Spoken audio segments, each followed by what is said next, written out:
Hello there, welcome. Today's conversation is going to be around God. I've given a couple videos about the proof of God. Basically, this just amounts to uh, if we assume a finite existence, there's a start and an end, there becomes a problem where what started it, regardless of what we call it, let's say nothing, just give it the label nothing, and then existence. Once existence ends, how can we be certain that that nothing won't start existence again? So if we assume finitude, we actually run into like an ad infinitum. This means the assumption of finitude is a paradox. So it means we shouldn't really assume that it's finite because we run into its opposite. The opposite of finitude is infinity. Infinity is basically what God truly is in majority of the Dharmic religions. Even in Gnostic Christianity or Kabbalah or Sufism, the more esoteric versions, less religious versions of the Abrahamic religions, we see this understanding of infinity, of oneness, of boundlessness, of a lack of limitation. I believe this is one of the more rational proofs that we can derive just with words and understanding. I do think there are other forms of proof that don't really involve labels and words. The main evidence against God is that there's suffering. Suffering exists. Why would we have all this suffering if we have a God that is infinite? And then if we have a God and there is this suffering, why should we care about this God? This is often the counter-argument in mostly Western society, I feel, a Western philosophy.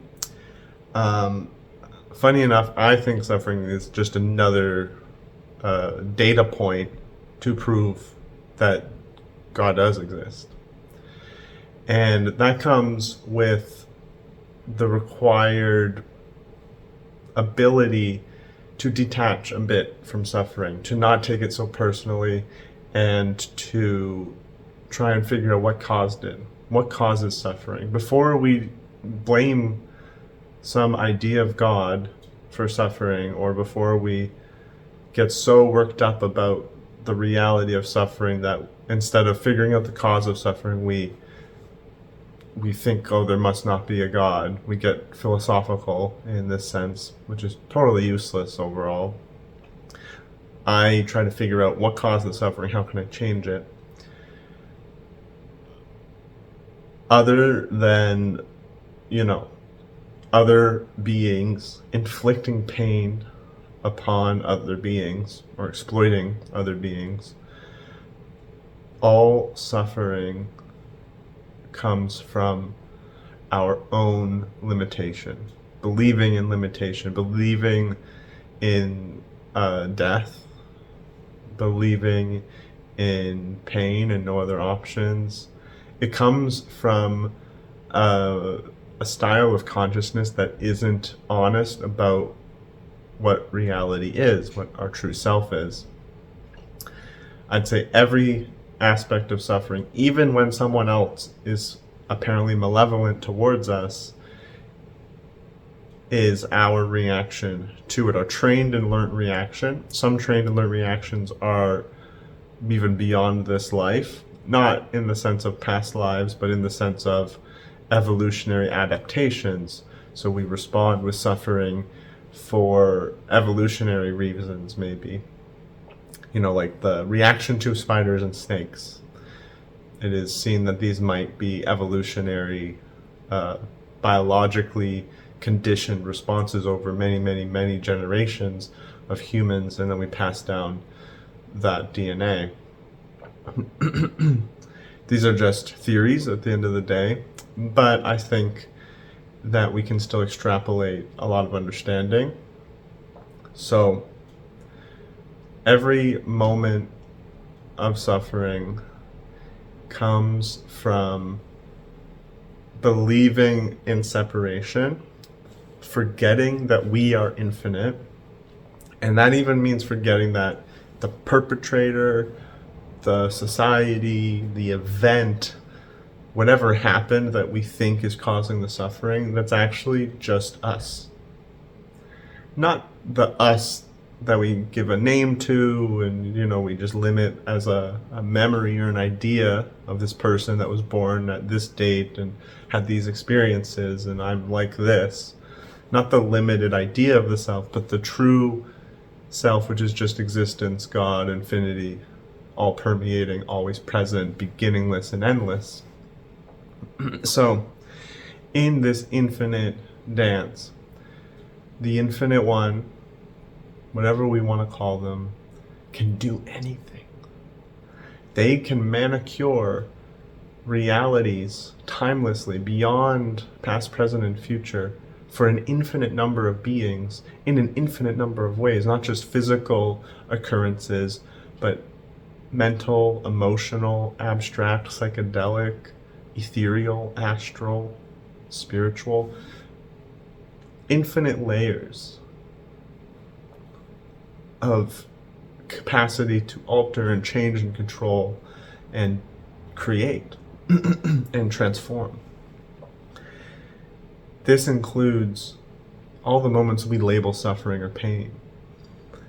So one, they are just infinity. They aren't actually suffering or pain fully. There's an evidential feeling of that is true. We feel something is off and we want to avoid it or we don't like it, compared to moments where we do like it and we want to continue. But the label itself isn't accurate to reality. There's so much more happening in reality than meets the eye, and this is always the case. This is what karma is. The suffering is there to keep, not even to keep the system perfect. We can't make the system not perfect. It is just part of the perfect system. So on one hand, because it's infinite, we can't have it limited to a human anthropocentric perspective of, oh, we don't like all these pain things, these specific ones for us. So there must not be a God because we're kind of babies and we want specific picky things. And that, definitely means there's no God because it didn't give us what we want. One, I think it's ludicrous to think that this is wise, like this is a good philosophy, like it's a good argument, like because we don't like certain things within an infinite universe, there must be no God. Like that's like a little kid response. It's like I didn't get my cookie, I'm gonna throw a tantrum level of consciousness. But it needs to be possible at least because it's infinite. If it was limited, it wouldn't be itself. It wouldn't be actual because it's actually infinite, which we know because it can't be finite.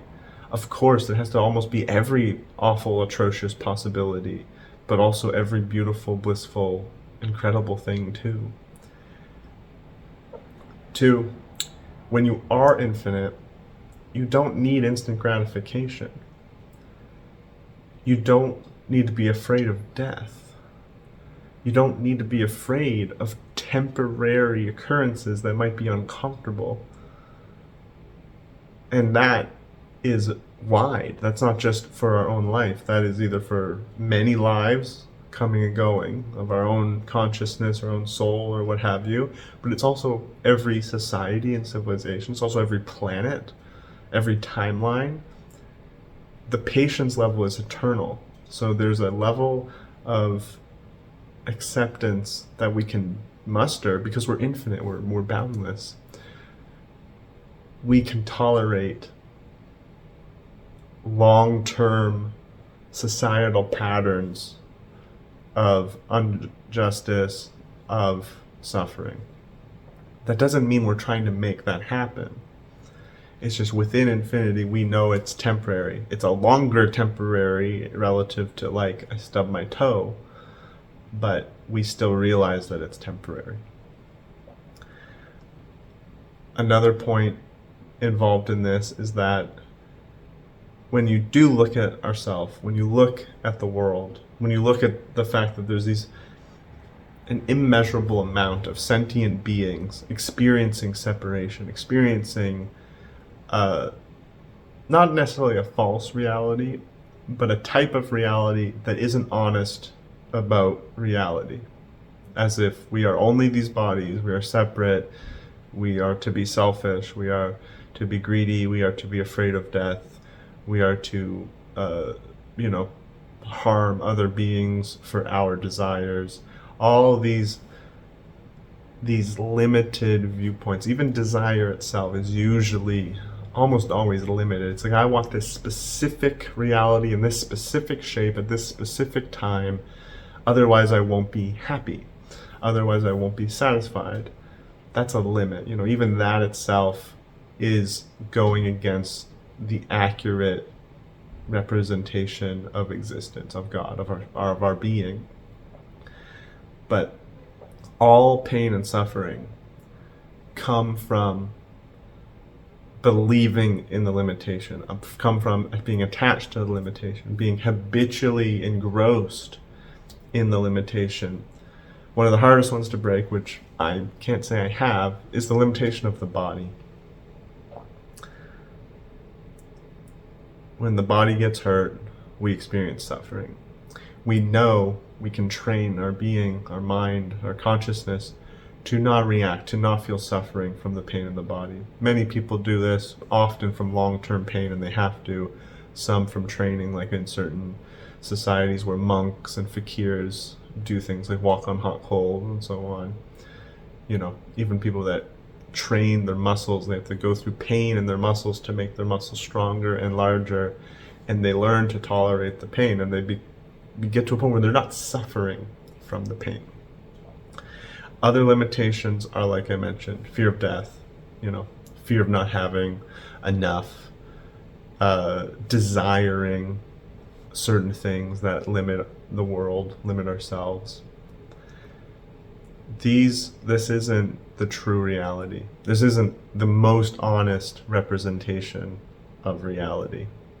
It's just one of the little clouds in the infinite sky that comes and goes.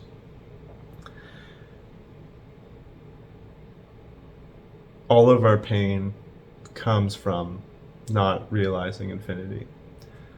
So when we realize infinity, and we remember infinity, and we become absorbed in it ever so, perpetually, every second, every nanosecond, every day, more and more, which is where I am at, the moments of meditative realization, of absorption, just get a bit bigger, a bit longer, a bit more beautiful and blissful as the days go on.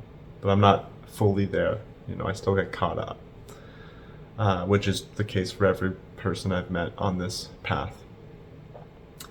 Not to justify it, just to say I'm not enlightened, but most people that talk about these things aren't either. They're just making their way. When we are infinite, the suffering doesn't exist. We transcend the suffering. The suffering isn't even a label to put on things. Everything is just the perfect infinite. It's just the same infinitely beautiful thing. We can call it karma. We can call it whatever we want, but it's actually the perfect system. It's not the system that we like to think of. I think a lot of people get hung up because of but there's injustice. Things aren't fair. There can't be a God if there's such injustice in the world. The thing is, we aren't meant to be limited by materialistic societal perceptions and habits and wants. We're supposed to transcend these things. Supposed to, as in, that's just what our true nature is. So the longer we stay tied in that, the longer we create our own suffering. The people that exploit the world, that put pressure on other sentient beings for their own desires and wealth and luxury, they are actually in immense suffering. They distract themselves from it. They've trained themselves and cooperated to be in that craving state where they will so hard for so long to meet those cravings time and time again that they don't even see that they're in such discontent. And then the people affected, whether we believe it's just or not, there's a mixture of things. One, this is an opportunity for us to transcend materialism. Two, it's also an opportunity for us to enact our infinite potential and our fearlessness by being more activist, by being a person that cooperates with other individuals to put a stop to the injustice, to put a stop to the things that are, not fair, just extra suffering for no good reason. But we don't, because we are attached to our life. We are attached to our smaller luxury. We are attached to our standards. We are attached to all sorts of things. So we are choosing limitation, which isn't the true representation of reality, time and time again. If we keep choosing limitation, of course there's going to be suffering. We can't blame the others so much.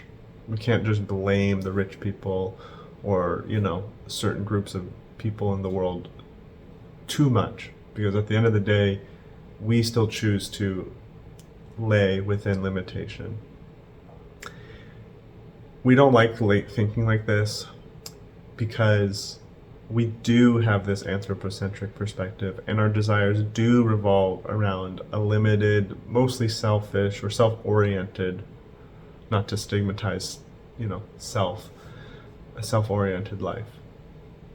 Having our needs met, our wants met, having a decent, comfortable, enjoyable life with ourselves and our close loved ones and family.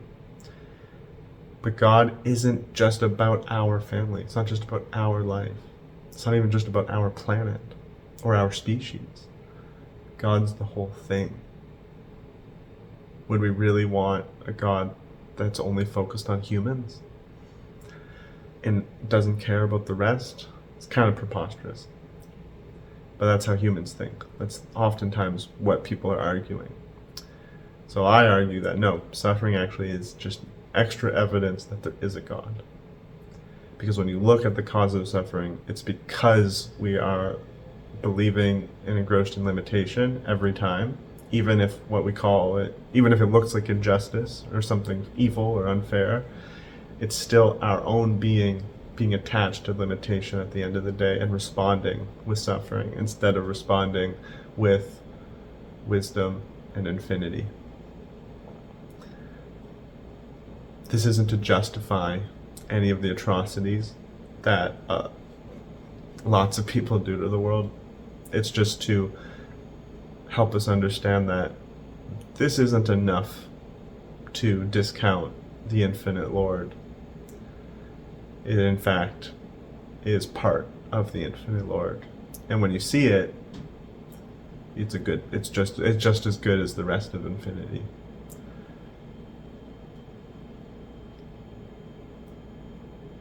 It's not easy. It's not easy to transcend the limitations. We learned so many from birth. We're learning so many as we go with social media and technology and global information sharing. And we just have a lot embedded in our bodies, in these beings that are the house of our consciousness for a temporary amount of time. We identify with them. It is a long process to move beyond identifying and attaching to these limitations. This is why when we realize infinity, we realize that it's a game of patience and it's a game of love and understanding. So instead of getting mad at the world, blaming God, denouncing God, trying to get philosophical, it's better to just figure out what's causing our pain and how we can move beyond that and rest in the abode of reality itself, which is always present, it's always here, it doesn't disclude anything, it's all that is and more. Through this, we will hold compassion in our hearts for other beings that suffer, because they are us, and we understand that, and we know it's not easy to escape. Certain ones maybe it was easier for us than others, but most of us are going to realize how tough it is to escape the fear of death, the fear of loss, the fear of loneliness, escape this greed for our own self, our own family, our own bubble, our own social network, escape the desires of unnecessary luxuries and recreations, escape the habits and attachments to certain pleasures in life that even, though they exploit the world, and then escape the edge of our skin to realize that we are beyond this body. I think most of us are going to find the majority of these pretty hard, if we're honest. We might think that we're not afraid of death, or we might think we're not greedy, but when push comes to shove, most of us will be. And there's no shame in that. It's just part of that's just part of how it unwound. Infinity. But we do have infinite consciousness always present right here, right now. And it's up to us to be that, to take hold of that, and to choose that instead of limitation. And this is why suffering isn't not God, isn't some proof against God. It's part of the perfect structure of a boundless entity that is all things. And it's our own crap that gets in the way of solving the problems and fighting long-term the problems. It's our impatience, it's our instant gratification, it's our hasty anger. So thank you for listening. Om Saram.